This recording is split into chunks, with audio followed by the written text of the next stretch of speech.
Imagine a city where fashion flowed with the rivers. No gold crowns or jeweled robes, just cotton, shell, and sunlight. For 1,000 years ago, in the Indus Valley, people dressed not to show wealth, but balance. Every thread was a whisper of the earth itself. The Indus Valley Civilization, one of the world's earliest urban societies, was not only advanced in trade and architecture but also in style. Though no full garments survive, every seal, bead, and sculpture reveals hints of their clothing. Through cotton, linen, copper, and color, they expressed identity and grace. This is the story of how the people of Harappa and Mohenjo-daro truly dressed and what their clothes say about who they were. The sun rises over Harappa. Traders open stalls, women fill pots with water, and farmers walk toward the fields. Their clothes are light woven cotton wrapped around the body, dyed with clay pigments. There is no jewelry of excess, no armor of vanity, just comfort. Made from the breath of the soil,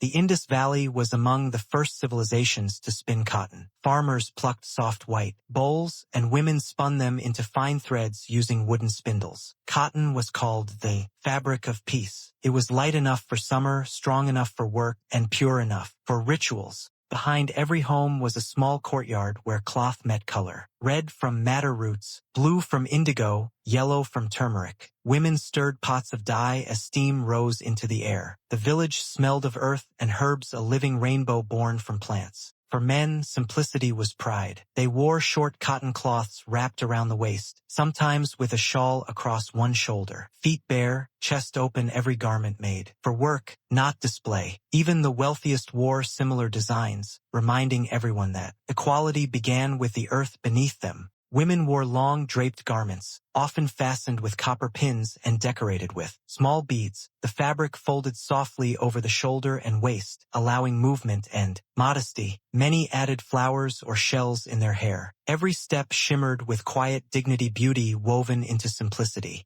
Inside every neighborhood, the sound of wooden looms echoed. Threads crossed and merged like rivers, creating cloth that flowed like air. Men and women both wove, some for trade, some for family. Each fabric carried a story of patience. The patterns were geometric, inspired by nature's order, waves, leaves, and the rhythm of fields. Children wore the lightest wraps, sleeveless tunics, or simple cloth bands tied at the waist. Some wore beads or shells gifted by parents. As they played by the river, their garments caught dust and sunlight alike. To the Indus people, childhood was freedom. Clothes existed only to let the body breathe and grow. Clothing was humble, but jewelry spoke volumes. Men and women wore copper bangles, shell bracelets, terracotta beads, and faience necklaces. Each color meant something: red for energy, blue for calm, white for purity. Jewelry was the poetry of the body, silent, shimmering, eternal. During celebrations, the plain cloths turned vibrant. Women painted dots and stripes using natural dyes. Men tied bright shawls across their shoulders. The air smelled of turmeric and rosewater. Dancing began, and fabrics swirled like living art. Fashion wasn't status, it was joy painted in motion.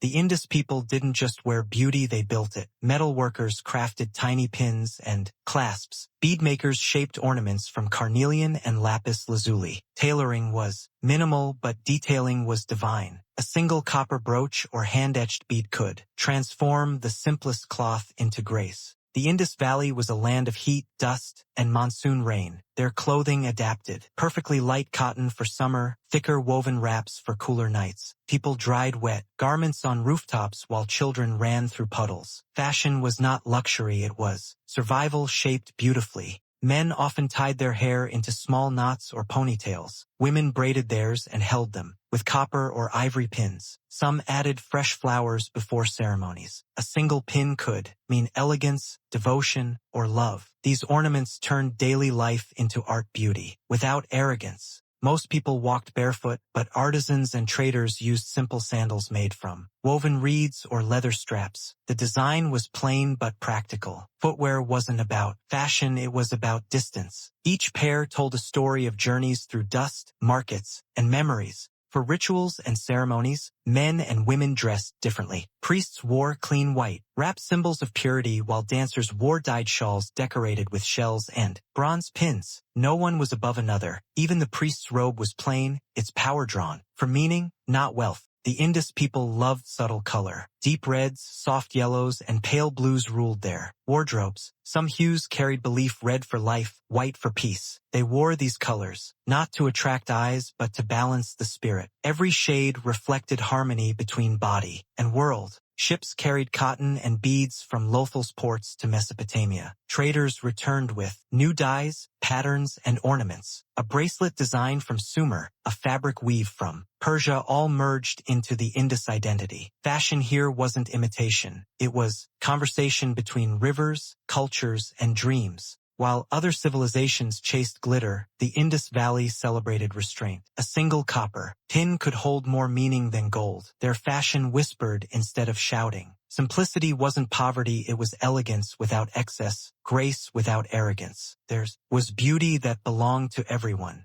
Unlike other ancient societies, clothing in the Indus Valley didn't define hierarchy. The ruler and the potter dressed alike. No crowns, no heavy robes. Power was built on respect, not appearance. Every citizen, rich or poor, wore the same earth-colored cloth, united by humility. Clothes followed work. Farmers wore short wraps for mobility, traders preferred shawls to guard from dust, and artisans tied their drapes above the knees. Every fold had purpose. Every knot had reason. Fashion was not decoration, it was precision dressed in poetry. Freshly spun cotton carried a natural scent, warm, dry, faintly sweet. The Indus people washed their clothes with clay and herbs, letting them dry in the wind. Their garments smelled of rain and riverbanks. Even their scent spoke of the land that made them. Clothing marked the journey of life. Children wore bright wraps. Adults preferred plain tones. Elders dressed in white. Each phase reflected a shift in purpose, from joy to labor to peace. A person's garment changed not with wealth, but with wisdom.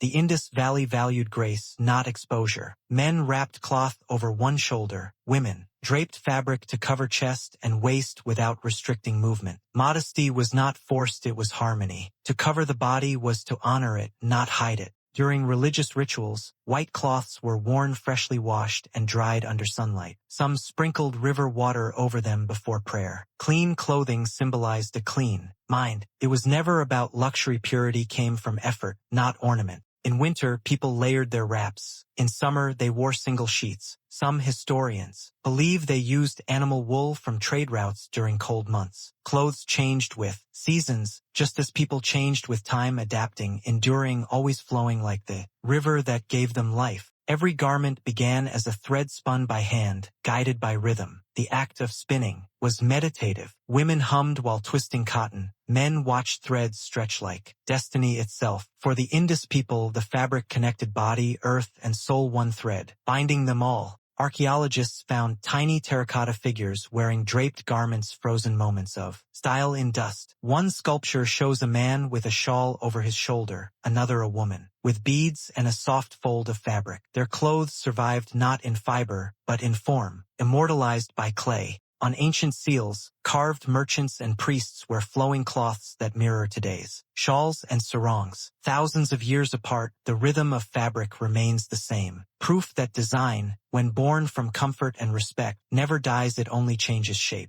The Indus people taught the world that elegance could live in simplicity. They never divided rich and poor through fabric. Their clothes were not armor, but understanding, soft enough for labor, pure enough for prayer. Every fold carried their belief in balance between body and world. Even today, South Asia's traditional garments, saris, dhotis, turbans, and shawls carry the DNA of the Indus Valley. The folds, the comfort, the organic dyes all whisper their ancestry. What began in the dust of Mohenjo-daro still flows through our wardrobes. Our weddings, our everyday grace. The Indus Valley didn't chase gold or silk. They chose breadth over glamour, comfort over class. In their cotton, we find not just civilization but humanity. Their clothes told a story. Every civilization forgot to keep reading. And yet, even today, their spirit moves quietly in the threads we wear. From the spinning wheel to the loom, from the hand to the heart, the people of the Indus Valley wove more than fabric. They wove a philosophy, a belief that beauty was not in wealth, but in harmony. Their garments may have turned to dust, but their idea that grace is born from simplicity still breathes softly in the world we wear.